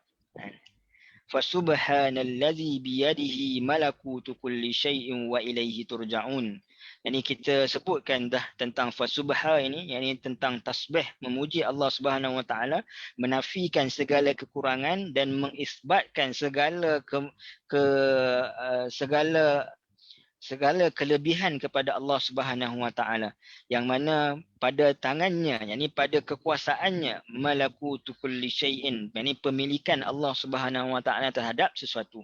Ada manusia yang mana yakni mempunyai kemampuan menciptakan tetapi dia tidak memiliki keseluruhannya. Ada orang menciptakan kereta tetapi kadang-kadang kereta itu dah berubah pemilikannya, maka manusia, orang yang cipta kereta tu dia dah tak tahu dah apa yang berlaku kepada kereta tu. Tapi Allah Subhanahu Wa Taala menciptakan segala sesuatu. Dan Allah jadikan ia kepada manusia pun, memberikan kepada manusia pun ciptaan itu, Allah masih lagi mengetahui apa yang berlaku. Kerana semuanya itu malakutu kulli syai'in, yakni berada di bawah penguasaan Allah Subhanahu Wa Taala akan setiap-tiap sesuatu. Kerana apa? Akhir sekali wa ilaihi turja'un. Kerana semuanya itu akan kembali kepada Allah Subhanahu Wa Taala. Jadi alhamdulillah kita telah sempurna tadabbur kita dalam surah Yasin ini. Yang ini mungkin ringkasan balik daripada apa yang saya sebutkan daripada awal. Ini daripada mukaddimah kita belajar tentang pengetahuan tentang suasana turun ayat kepada Nabi SAW dan kepada manusia keseluruhannya. Ayat 1 dan 6 penegasan terhadap Al-Quran dan kerasulan Nabi SAW. Ayat 7 hingga 12 respon orang musyrikin terhadap peringatan dan juga mereka yang beriman secara tersembunyi. Ayat 13 hingga 19 perumpamaan dengan kisah-kisah sejarah yang merupakan salah satu jalan hidayah supaya kaum musyrikin ambil peringatan. Ayat 20 hingga 32 kisah pemuda hujung kota sebagai motivasi mereka yang beriman secara tersembunyi dan memberikan berita gembira kepada Nabi SAW bahawa akan ada pengikut Nabi SAW yang mana beriman walaupun dalam keadaan tersembunyi. Kemudian ayat 33 hingga ayat 44 ayat-ayat kauniyah yang membuktikan kekuasaan Allah dan juga salah satu daripada jalan hidayah. Ini ayat kauniyah. Kemudian ayat 45 hingga 68 yang kita bincangkan tentang ancaman kepada orang musyrikin yang menolak kebenaran dan berita gembira buat orang-orang beriman serta pengakhiran kehidupan orang musyrikin dan juga orang yang beriman. Dan di akhir sekali pada hari ini kita telah sebutkan tentang penegasan terhadap apa yang disebutkan sebelumnya. Ini semua yang disebutkan sebelumnya tentang kerasulan, tentang Al-Quran, kebenaran, tentang hari kiamat, tentang keesaan Allah Subhanahu Wa Taala, semua disebutkan sekali lagi. Baik. Dan di akhir sekali suka saya nak kongsikan dengan tuan-tuan dan puan-puan, ini mungkin secara umum apa yang boleh kita dapat daripada surah Yasin ini untuk kita apply pada mana-mana surah yang kita baca dan kita lalui. Yang pertama, kita kena yakin dalam Al-Quran ini tidak ada perkataan yang sama. Sebab itu sering sekali saya sebutkan tadi ada juga khalaqa beza dengan ja'ala, apa beza sirat, apa beza dengan apa nama tariq sebagai contoh, ataupun sabil. Ini tidak ada perkataan yang sama dalam Al-Quran walaupun terjemahannya itu hampir sama. Dan susunan ayat Al-Quran ini mempunyai rahsia. Kita sebutkan tadi kenapa Allah dahulukan apa nama sir yang tersembunyi, kemudian menyebutkan yang zahir. Ada ayat pula Allah Subhanahu Wa Taala sebutkan yang zahir, kemudian yang tersembunyi. Yang ini ada rahsia dia. Yang kedua, kita juga kena yakin bahawa ayat-ayat Al-Quran asalnya difahami melalui konteks. Maknanya ayat Al-Quran itu yang ini difahami melalui apa yang disebutkan selepasnya, apa yang disebutkan sebelumnya. Namun ayat Al-Quran ini juga boleh difahami dengan secara bersendirian. Maknanya satu ayat itu saja. Yang mana kedua-duanya akan memberikan tambahan kepada makna. Maknanya tuan-tuan lepas ni kalau baca Al-Quran, ini kalau kita baca satu ayat, kita rasa terkesan dengan ayat itu, kita cuba baca ayat sebelumnya. Kita cuba baca ayat selepasnya. Yang ini kerana ia juga akan menambahkan kepada kita kefahaman. Yang ketiga, sains. Yang banyak kita sebutkan dalam surah Yasin ini, banyak sains. Kerana sains dalam Al-Quran, dia tidak hanya nak menyatakan sains. Yang ini sains dalam Al-Quran nak menyatakan dan mempunyai hikmah kerohanian yang telah saya sebutkan kebanyakannya daripada sains yang kita ambil sebelum ni. Kemudian ibarah daripada ayat diperolehi juga dengan apa yang ada di sekeliling manusia. Maknanya walaupun kita membaca ayat Al-Quran, tapi pengajaran daripada ayat Al-Quran, kita sebutkan tadi tentang pokok, kita sebutkan juga sebelum ini tentang matahari, tentang bulan, tentang bumi, tentang laut, tentang cakrawala dan sebagainya. Yang ini ibrah pada ayat Al-Quran ini bukan sekadar renungan pada ayat yang tertulis, tapi renungan pada ayat yang diciptakan oleh Allah Subhanahu Wa Taala. Dan yang terakhir, naratif, yakni penceritaan dalam Al-Quran, dia ada kaitannya dengan umat yang diturunkan Al-Quran dan selepasnya. Yang ini cerita-cerita dalam Al-Quran yang kita sebutkan, cerita Ashabul Qaryah, cerita tentang pemuda ujung kota yang sebelum ini. Yang mana penceritaan itu bukan semata-mata sejarah, tapi dia ada ibrah yang boleh dikaitkan dengan umat yang diturunkan Al-Quran, yang ini orang musyrikin dan juga para sahabat, dan kepada kita, yang ini umat-umat yang selepasnya. Jadi mudah-mudahan ini saya rasa kesimpulan ringkasan yang saya letakkan Yasin ini tentang bagaimana kaedah kita membincangkan sesuatu ayat-ayat di dalam Al-Quran. Jadi mudah-mudahan apa yang saya kongsikan kepada tuan-tuan dengan perempuan selama 10 siri ini ada kebaikan dan ada manfaatnya pada diri tuan-tuan dan lebih penting pada diri saya sendiri. Saya mohon maaf jika ada kesilapan, jika ada apa-apa yang saya sebutkan menggurui hati ataupun yang ada yang tak kena dan sebagainya. Apa yang baik itu datang daripada Allah Subhanahu Wa Taala, yang lemah kurang tu pada diri saya sendiri. Saya mohon ampun dan kepada Allah dan minta maaf kepada tuan-tuan, dan terima kasih lagi sekali lagi kepada Akademi Tadabbur Malaysia. Dan juga saya mengucapkan terima kasih kepada tuan-tuan dan perempuan yang selalu support, yakni selalu kongsikan dan selalu sebarkan kepada kawan-kawan, dan juga yang banyak menyumbang dari sudut wang ringgit, dan juga tahniah kepada tuan-tuan dan perempuan yang mana berada stay sampai 10 siri. Ini bukan satu benda yang mudah kan. Allah Subhanahu Wa Taala balas juhud tuan-tuan dan perempuan dengan kebaikan. Aku qauli hadza wa astaghfirullah li wa lakum. Assalamualaikum warahmatullahi wabarakatuh. Terima kasih banyak-banyak Ustaz. Terima kasih Ustaz. Terima kasih Ustaz. Terima kasih Ustaz. Ustaz. Jazakallah khairan. Jazakallah Ustaz.